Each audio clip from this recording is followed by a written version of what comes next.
فخر نیوز کے bureau chief اعجاز احمد طاہر اوان کا ملکی اور بین الاقوامی اہم ترین خبروں پر مشتمل خصوصی نیوز بلیٹن اپنے معزز ناظرین قارئین کی دلچسپی اور معلومات کی آگاہی کے لیے پیش خدمت ہے۔ مشرق وسطی میں جاری جنگ کے باعث عالمی سرمایہ کاروں کو تقریباً 800 ارب ڈالرز ڈوب گئے۔ یہ جنگی کشیدگی عالمی معیشت پر منفی اثرات مرتب کر رہی ہے، خاص طور پر توانائی کی قیمتوں میں اضافے کے باعث۔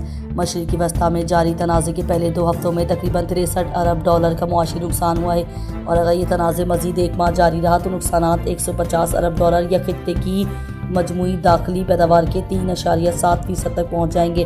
پاکستان کی معیشت بھی اس جنگی کشیدگی سے متاثر ہو رہی ہے، جس کے باعث اسٹاک مارکیٹ میں شدید مندی دیکھی گئی ہے۔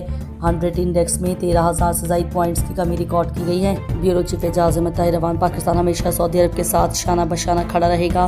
سعودی وزیر خارجہ شہزادہ فیصل بن فرحان کی وزیر اعظم سے ملاقات۔ شہباز شریف نے سعودی عرب کے غیر معمولی تحمل کو سراہا۔ سعودی عرب کے وزیر خارجہ شہزادہ فیصل بن فرحان نے اتوار کی شام وزیر اعظم محمد شہباز شریف سے ملاقات کی۔ وزیر اعظم ہاؤس سے جاری اعلامیے کے مطابق ملاقات کے دوران وزیر اعظم نے پاکستان کی جانب سے سعودی عرب کے ساتھ مکمل اور غیر متزلزل یکجہتی اور حمایت کا اعادہ کرتے ہوئے مجھے موجودہ بحران کے دوران سعودی عرب کی جانب سے اختیار کردہ غیر معمولی تحمل کو سراہا۔ انہوں نے یقین دہانی کرائی کہ پاکستان ہمیشہ سعودی عرب کے شانہ بشانہ کھڑا رہے گا۔ وزیر اعظم نے حالیہ دنوں میں ولی عہد کے ساتھ اپنی گفتگوؤں کا حوالہ دیا، جن میں 12 مارچ کو جدہ میں ہونے والی ملاقات بھی شامل ہے۔ انہوں نے سعودی وزیر خارجہ کو موجودہ بحران کے دوران پاکستان کی وسیع سفارتی کوششوں سے آگاہ کیا، جن میں کشیدگی کم کرنے اور امریکہ و ایران کو مذاکرات کی میز پر لانے کی کوششیں شامل ہیں۔ بیان میں کہا گیا ہے کہ مسلم امہ میں سعودی عرب کے قائدانہ کردار پر زور دیتے ہوئے وزیر اعظم نے اس نازک وقت میں اسلامی ممالک کے درمیان اتحاد کی ضرورت کو اجاگر کیا۔ سعودی وزیر خارجہ نے وزیر اعظم کا شکریہ ادا کیا اور انہیں خطے کی صورتحال پر سعودی عرب کے موقف سے آگاہ کیا۔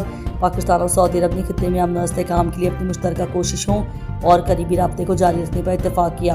بیان کے مطابق وزیر اعظم نے سعودی وزیر خارجہ کا پرتپاک استقبال کیا اور خادم الحرمین الشریفین شاہ سلمان بن عبدالعزیز اور ولی عہد و وزیر اعظم شہزادہ محمد بن سلمان کے لیے نیک خواہشات کا اظہار کیا۔ ملاقات کے دوران وزیر اعظم کے ہمراہ نائب وزیر اعظم و وزیر خارجہ سینیٹر محمد اسحاق ڈار، قومی سلامتی کے مشیر لیفٹیننٹ جنرل محمد عاصم ملک اور وزیر اعظم کے معاون خصوصی طارق فاطمی بھی موجود تھے۔ Pakistan international air line PIA نے لندن کے لیے براہ راست پروازوں کا سلسلہ شروع کر دیا ہے۔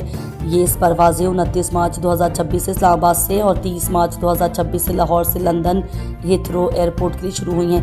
PIA ابتدائی طور پر ہفتہ وار 4 پروازیں لندن کے لیے آپریٹ کرے گی، جن میں سے 3 پروازیں اسلام آباد سے اور 1 پرواز لاہور سے روانہ ہوگی۔ یہ پروازیں بوئنگ 777 طیارے استعمال کریں گی اور لندن ہیتھرو ایئرپورٹ کے ٹرمینل 4 پر لینڈ کریں گی۔